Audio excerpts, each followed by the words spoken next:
let's talk about the importance of picking a who that can afford what you have, a who that is specific, right? That can raise their hand and say, that's me. You want all of those things when you're picking your who. And I will share what came up in our recent team meeting. Although we are niche down in many ways, we are pretty niche. We teach and coach coaches. That already eliminates 99% of the population. I know it feels like it's not because we're in the online industry. Believe me, as soon as I stepped out of the online industry, I went, what is coach? What is that? What? I don't get what that is. So that's already niche enough. And I thought, okay, we're niche, right? We help coaches with their business. It's pretty niche. Okay. The reality is we were assessing some things today on a team meeting. And I'm like, I think what's happening is that because we span through all the stages of business, we're losing people. So what's happening is people will come because they need help with sales. And then the next week I'm talking about hiring and they're like, I'm not ready for that. So they go away, or vice versa.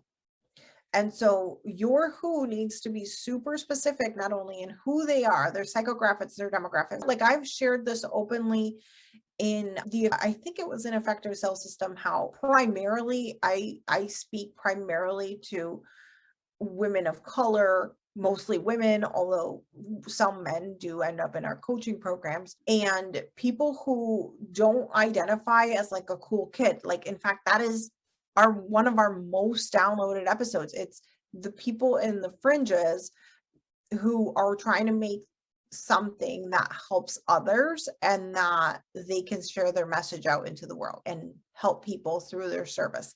That is who we help. And that's like already, as I'm sharing it with you, it feels scary if I'm perfectly honest about how I feel about my niche, it already feels so niche, yet it's not. How do I know that? Because when I am doing content and I shift between the 0 to 50,000 and the 100,000+, we're losing people. So even though we're very specific in many ways, we're still not specific enough. So I want you all to take a moment to reevaluate your who you help and make sure it is super specific. Can they raise their hand and say, yes, I'm a coach, or whatever it is, right? Yes, I am a biologist, right? Yes, I am a lawyer. Like, you want that kind of self-identity. I've shared before, and I don't think I've shared it in a long time, so I'm going to repeat this part. Don't try to make up a who. So don't try to say, I worked with a branding strategist. I kid you not. He helps 7-figure business owners, and he's a fantastic branding strategist. And perhaps because he does work with 7 and 8-figure business owners, he thought we could just make it up. And maybe that works fine when you already have this ginormous audience, but I didn't at the time when he did my entire brand all over. And so we made it up and we said, you help, what was it? I can't remember what it was. It was like something like high achieving something. It was something that we made it up. We put 2 words together and made it up. And it was just not landing. And I'm like, what is the matter? The matter is nobody was able to raise their hand and say that was them. So you want to like nail in and like really zero in on something that they are already saying to themselves, not something that you're putting on them, not something you're making up or something that you're having them think about or trying to get them to think about. That can be a fine objective for later, but the who has to be something that their hand raised, that's me. Then as we go into the layers of the psychographic, it's okay, are they highly sensitive, for example, if we're going to use an example, or are they mothers, or, mothers might be the hand raiser, but you might go, okay, are they single mother? Are they running a business and being a mother? Like, there's so many places you can go. It's infinite. And this is also what makes it scary and also what makes it confusing and overthinking. But my point in this lesson is for you to get even more specific with your who. If it feels uncomfortable, you're on the right path.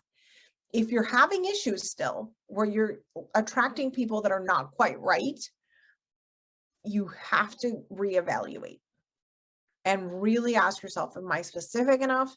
Am I targeted enough? Am I getting the hand raises because I'm saying who they are outright to them?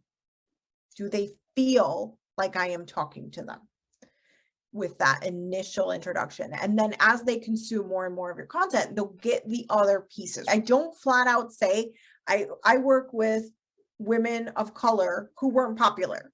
Like, I don't say that. I would never say that. I say I work with online coaches and entrepreneurs to help them grow and scale a business. It is through consumption of my content that you realize, oh my God, Mariana was a really awkward child.